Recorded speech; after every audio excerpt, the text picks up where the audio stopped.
Ito pong magnitude 6.9 sa Bugo at itong magnitude 7.4 sa Davao Oriental. Ano pong kaibahan nito? Kasi ngayon po, hindi naman sa comparing the damage, ano pong kaibahan nitong dalawang ito? Bakit po, go ahead, sir.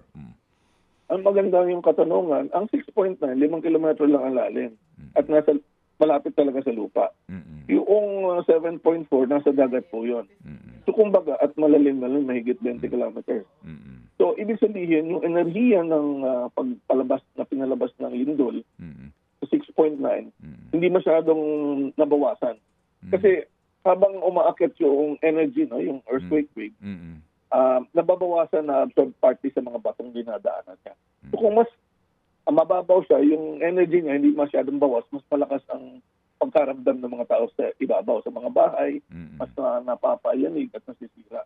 Yung nangyayari sa Davao Oriental nasa dagat at mas malalim, kaya mapapansin mo, karamihan doon, intensity 6 lang, ang karamihan na i-report ng intensity.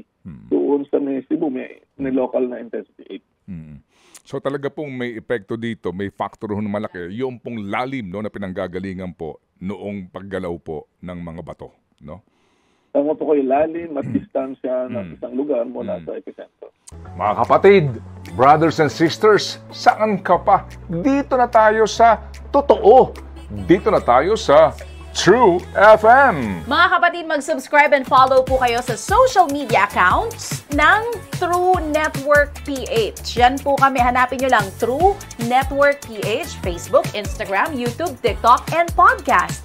Mapa Apple or Spotify man yan, mahahanap nyo kami. Lahat ng mga napapanood at napapakinggan nyo po sa programa, nasa social media accounts namin yan. So, paano mga kapatid? See you sa social media! Dito tayo sa totoo, tunay at tapat.